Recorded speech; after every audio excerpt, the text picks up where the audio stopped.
মা খাদিজা বলেন, নবী গো, আপনি নবী, আমাকে কি দিবেন? না দিলে আমি খুশি হব। আল্লাহ যদি আপনার ভালোবাসলে দিতে পারে, আপনি কি দিলেন? আমি যে ভালোবাসলাম, কোরআনের পক্ষে আসলাম। মা খাদিজার আবদার নবীজি রক্ষা করেন। খাদিজা বলো তুমি কি চাও, যা চাইবা আমি তাই দেই। তাহলে বুঝা গেল নবীজির দেওয়ার ক্ষমতা আছে। যা চাইবা তাই দিও। প্রথম নম্বরে চাইলেন, ইয়া রাসূলুল্লাহ, আমি খাদিজা মৃত্যুবরণ করলে আমাকে বাজারের কিনা কাফন দিয়ে আমারে কাফন পরায়েন না, আপনি নবীর গায়ের একটা পাঞ্জাবি মোবারক আমার গায়ে পরায় কবরে শোয়ায়। খাদিজা কাকে নিয়ে কবর দিতে চায়? আজকে এই নবী থেকে কেন দূরে সরে গেলেন?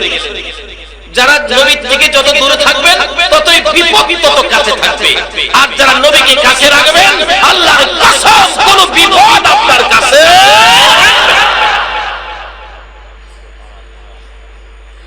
একজন আল্লাহর ওলি কাছে থাকলে তো বিপদই। তার বাস্তব হলো আপনাদের চট্টগ্রাম বদর শাহ রহমাতুল্লাহ আলাইহির জীবনী। আমরা জীবনী পড়েছি আর আপনারা দেখেছেন। বদর শাহ রহমাতুল্লাহ আলাইহি চট্টগ্রামে যখন আস্তানা গাড়লেন, ঘূর্ণিঝড় আসতেছে। লোকজন বললেন, হুজুর এই তো ঘূর্ণিঝড় আসতেছে, এটা বিপদ, কিছু বলেন। উনি বসার থেকে উঠে দাঁড়ায় আঙ্গুল ইশারা করে বলেছিলেন, এই ঘূর্ণিঝড় এইদিকে না ওইদিকে না, বলতে দেরি যাইতে দেরি নাই। বাবারে, এই ক্ষমতা আল্লাহর ওলিদেরকে আল্লাহ দিয়েছে। কাজী তাদের সাথে সম্পর্ক রাখুন, আপনাদের লাভ হবে। বিপদ থেকে একজন ওলি, একজন ভক্তকে, একজন মহব্বতী, একজন মুরিদকে একজন ওলি বাঁচাইতে পারে, কারণ তারা আল্লাহর সাথে কথা বলার কৌশল জানে। বলুন, আল্লাহর সাথে কথা বলার কি জানে? আমরা যেটা জানি না, এটা ওলিরা বাস্তবে।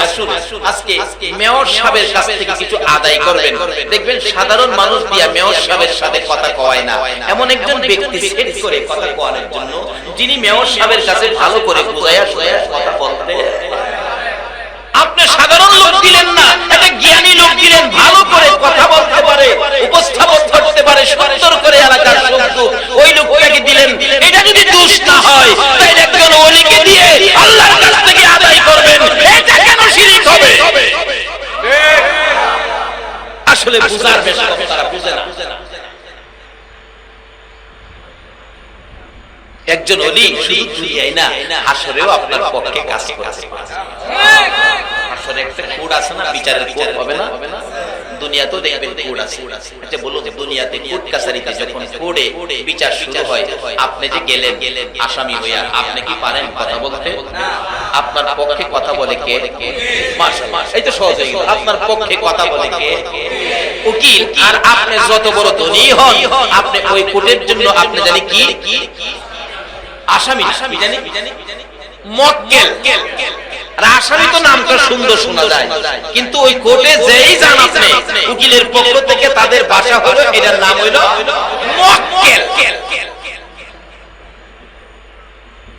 হাসরেও একটা কোর্ট হবে, যেই কোর্টের বিচারপতি হবেন আল্লাহ, আর আমরা হব মক্কেল।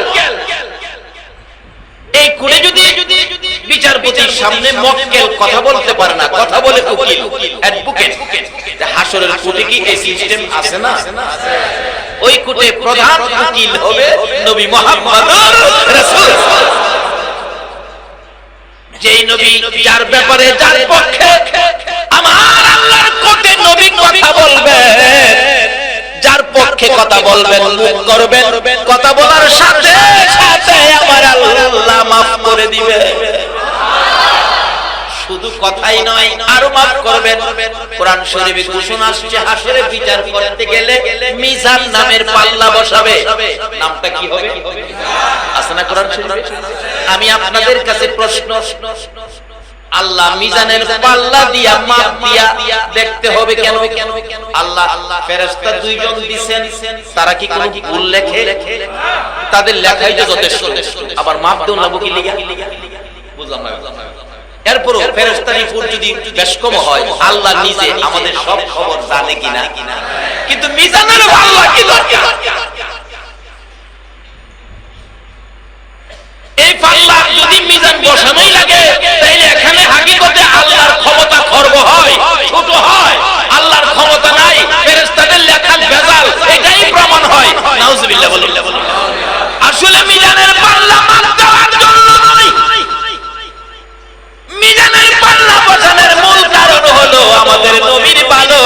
বুঝাইয়া দেওয়া। মিজানের পাল্লা বসাবে ফেরেশতারা, আপনাদেরকে যখন মাপ দেওয়ার জন্য নেকির পাল্লাই আর গুনার পাল্লা সাজাইয়া মাপ দিতে যাবে, নেকির পাল্লা যখন হালকা হয়ে যাবে, গুনার পাল্লা যখন ভারী, ফেরেশতারা ডেকে ডেকে বলবেন, আফসোস রে ও নাফরমান বান্দা, কি করলি, তোর জীবন ধ্বংস। গুনার পাল্লা বেশি ভারী হলো, নেকির পাল্লা হালকা হলো, তোমার উপায় থাকবে না। আপনি তখন ওই পাল্লার কাঁটার দিকে তাকাইয়া ডাকবেন, কই গো আমার দরদি নবী কই। যারা নবীর পক্ষে ছিল তারা বিপদে কারে ডাকবে? এমনি আমার নবী। ছোট্ট মুরগির বাচ্চা যদি আপনি ধরে রাখেন, মুরগির বাচ্চা যদি চাউ চাউ করে ডাক দেয়, বলুন মা দৌড়ায় আসে কিনা? মুরগির বাচ্চা যেমন চাউ করে ডাক দিলে মা জীবন থাকে, আর পরে এইদিকে চায় না, উইরা উইরা আসে। আমার নবী দয়ার নবী রে, পাগলের মতো একটা চিৎকার মারবে, পাখির মতো উইরা মিজানের পাল্লার কাছে আসবে। আল্লাহু আকবার। কে রে আমার ডাক ইয়া রাসূলুল্লাহ, বিপদ হয়ে গেল, নেকির পাল্লা হালকা, গুনার পাল্লা ভারী। আমার নবী ডাকবেন, রাখো রাখো মাপটা আমি নবী নিজে দেখব, দেখবে ঠিকই হালকা ভারী। এমনি সময় কিতাব লেখে আমার নবী ডান হাতের এই শাহাদাত আঙ্গুল মুবারক নেকির পাল্লায় লাগাবে, নেকির পাল্লায় এমন ভারী হবে রে, সমস্ত পৃথিবী আরশ কুরসি লৌহ কলম যদি ওই গুনার পাল্লায় তুলে দেওয়া হইতো, নবীর আঙ্গুল মুবারকের বরকতের সাথে ওজনে কুলাইবে না। আমার আল্লাহ জিজ্ঞেস করবেন, ও ফেরেশতারা মাপের খবর কি? ফেরেশতারা বলবেন, প্রভু গো মাপের খবর, গুনার পাল্লা হালকা ছিল, নেকির পাল্লা ভারী ছিল। আপনার বন্ধু আঙ্গুল মুবারক লাগাইয়া নেকির পাল্লা ভারী করে দিল। আল্লাহ বললেন, তাহলে এই বান্দাকে জান্নাতে দাও। আরেকজনকে উঠাবেন, নেকির পাল্লা হালকা, গুনার পাল্লা ভারী। আমার নবী পাঞ্জাবি মুবারকের পকেট থেকে এক টুকরা কাগজ ছেড়ে দিবেন, নেকির পাল্লা এত ভারী হবে, এই ওজনের কোন বস্তু পৃথিবীতে নাই। যদি সাদা সাদা সাত জমিন থাকতো, সবটা দিলেও এই কাগজের সাথে ওজনে। আল্লাহ জিজ্ঞেস করবেন, ফেরেশতারা মাপের খবর কি? ফেরেশতারা বলবেন, জিগাইয়া লাভ কি? নেকির পাল্লা হালকা, গুনার পাল্লা ভারী। তোমার বন্ধু আঙ্গুল মুবারক লাগাইলে, পকেট থেকে এক টুকরা কাগজ দিলে পাল্লা ভারী হয়ে যায়।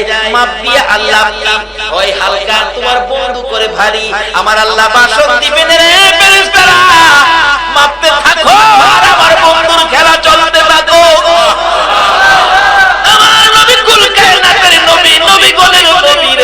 আমার নবীকে সবাই নবীর খেলা দেখতে পারে নাই, কোন নবীর ভালোবাসাই আমি আল্লাহ এত কিছু করেছি। আজকে হাসরের ময়দানে আদম থেকে ঈসা কোন মাখলুকাত নবীগণের উম্মতেরা উপস্থিত আছে। আজকে আমি আল্লাহ মিজানের পাল্লা বসাইলাম আমার ওই বন্ধুর খেলা দেখানোর জন্য।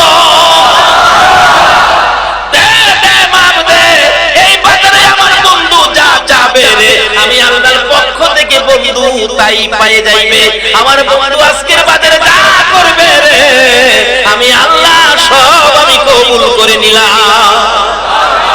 এই নবীর পক্ষে থাকলে লাভ হবে না লস হবে? বাবারা ভাইরা আসুন, এই নবীর পক্ষে গেলে কি লাভ দেখেন। নবীজির কাছে হাত বাড়াইলেন, ইয়া রাসূলুল্লাহ আপনার একটা পাঞ্জাবি মুবারক আমার গায়ে পরায় কবর দিবেন। এই নবীজি সাথে থাকে আর বয়াসে হুজুর এক নাম্বার দাবি যাও রাখলাম, দুই নাম্বার দাবি আমাকে যে কবরে শোয়াইবেন, মা খাদিজা বলেন আপনি নবী আগে এই কবরটা শুইয়া নবী যেখানে শুইয়া শুইয়া এখানে আযাবের ফেরেশতা যাইব। আর গাউসে পাকের কাছে তো যায়, গাউসে পাকের কাছে কি যাইবো কেমনে? দুইটা যাও গেছি কবর, কাশকলা ওই অন্তরের চোখ খোঁজার খোঁজা, বন্ডা বন্ডা না বন্ডা না অন্তরের চক্ষু যার খোলা, গাউসে পাকের কবরের পাশে এই চোখ বন্ধ করে অন্তরের চোখটা দেখে মুলকিন নকিন আয়াত জিগায় তোমার রব কে? গাউসে পাক আবার বলেন তোমার রব কে? তিনবারে মাথায় একটু রাগ হইয়া ধমক দিলেন, তোমার রব কে? যে কে কইছে জোরে যে রবের প্রেমে সব শেষ করলাম, আইছো আমাদের রব কে জিগাইছে? তোরার বাড়ি কই? তোরা কইতেছিস সুবহানাল্লাহ কইতে না? এটা চিনতে গেলে নবীর ঘর লাগবে, নবীর ঘর ছাড়া এটা পাওয়া।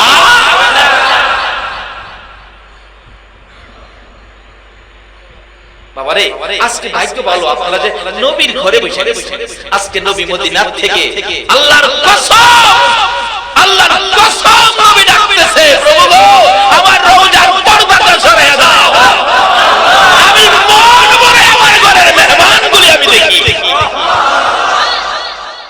বসতে পারলে কি পাবেন দেখুন, বাজেট কি আদায় করেছে জংলার ঘোড়া, একটা পশু চার পায়া জানোয়ার ঘোড়া, সামনের দুইটা পা বারবার বাড়াইয়া ডাকে, প্রভু গো দেখো না তোমার বন্ধুর ভালোবাসায় কত মায়ের খাইতেছি। কিতাব লেখে ঘোড়া মাঝে মাঝে সামনের দুইটা পা আকাশের দিকে বাড়ায়। কার কাছে বাড়ায়? কোন না কার কাছে? আকাশের মালিক তাকায়া দেখ তোর বন্ধুর ভালোবাসায় কত মায়ের খাইলা। আল্লাহু আকবার। পুরা হইয়া যদি নবীর ভালোবাসায় মায়ের খাইতে রাজি হয়, আমরা উম্মত হইয়া নবীর ভালোবাসায় মাহফিলে বসতে রাজি আছেন কিনা? চোখের পানিগুলো জর্জর করে পড়তেছে। আল্লাহ জিগায় ঘোড়া রে কি চাস বলো? প্রভু আমার জবান খুলে দাও, আবু জেহেলের সাথে কথা বলি। আমার আল্লাহ বলে যেই নবীর ভালোবাসায় আমি এত কিছু করেছি, যেই নবীর উপর আমি আল্লাহ 24 ঘন্টা দুরূদ সালাম পাঠ করতেছি, ওই নবীর পরিচয় আবু জেহেলের কাছে দিতে চাইলি, যা রে পশু ঘোড়া জানোয়ার, আমি আল্লাহ আমার বন্ধুর ভালোবাসার উসিলায় তুই ঘোড়ার জবান কইলা দিলা। যেই নবীর পক্ষে গেলে ঘোড়া জবান পায়, এই নবীর পক্ষে যারা বসে আছেন বলুন আমরা কি কিছু পাইতে পারি না? কি পাবেন? আসুন সামনে যাচ্ছি। ঘোড়া ডাকতেছে, আল্লাহ গো আমার জবান খুলে দেন। জবান খুলে গেল, মানুষের মতো কথা বলে, মানুষের মতো।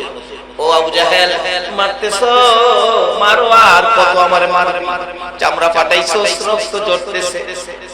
আবু জাহেল ডাকে মারবো না, অন্যদিন বললেই তুমি চলতে থাকো, আজকে এত মার মারতেছি তারপরে তুমি যাও না। বাতিজা পিছনে বাগে খাবে, আমাকে বাগে খাবে, সেই জন্য তো তোমাকে মারতেছি, তুমি কেন উঠতেছো না? গোরা চোখের পানিগুলো ছেড়ে ছেড়ে ডাকে, আরে আবু জাহেল পিছনে কারে বসাইলি রে? গোরা পিছনে আমার বাতিজা। ও আবু জাহেল তোমার বাতিজা না, ইনি হলেন রাহমাতাল লিল আলামিন। এই শিশু নবীরে, রহমতের নবীরে, বরকতের নবীরে, ভালোবাসার নবীরে, আদর্শের নবীরে পিছনে বসাইয়া সামনে বসে তুই মাতবুরি করবি। আরে আবু জাহেল জেনে রাখো, এই নবীর সামনে না যাওয়া পর্যন্ত আমি গোরার জীবন যাবে, আমি সামনে যাব না। আবু জাহেল দিশে হারা হয়ে গেলেন। আমার কেমন ভাতিজা রে, যার পক্ষে একটা পশু চার পায়া জানোয়ার মার খায়, ভাতিজারে পিছে রাখলে সামনে যাইতে রাজি না। বাবা মুহাম্মদ সামনে আসো, আমি আবু জাহেল পিছনে বসলাম। পুরা এত দ্রুত গতিতে চললো। আবু জাহেল বলেন আমার জীবনে এত গতি আমি কোনোদিন দেখি নাই। একটা জঙ্গলার পশু চার পায়া জানোয়ার ঘোড়া যদি এই নবীর পক্ষে গেলে জবাব পেতে পারে, আমরা এই নবীর পক্ষে থাকলে কিছু পাইতে পারি কিনা? বাবারা ভাইরা রাত তো অনেক একটা 40-এর উপরে চলে গেছে। যে ভাইরা এই মাহফিলের আয়োজন করেছেন, এই কাল বৈশাখীতে যে আল্লাহ সুন্দর পরিবেশ মিলাদুন নবীর পক্ষে, নবীর পক্ষে, ওলিগণের পক্ষে দিয়েছেন, আমরা সে আল্লাহকে খুশি করার জন্য শুকর আদায় করেছি।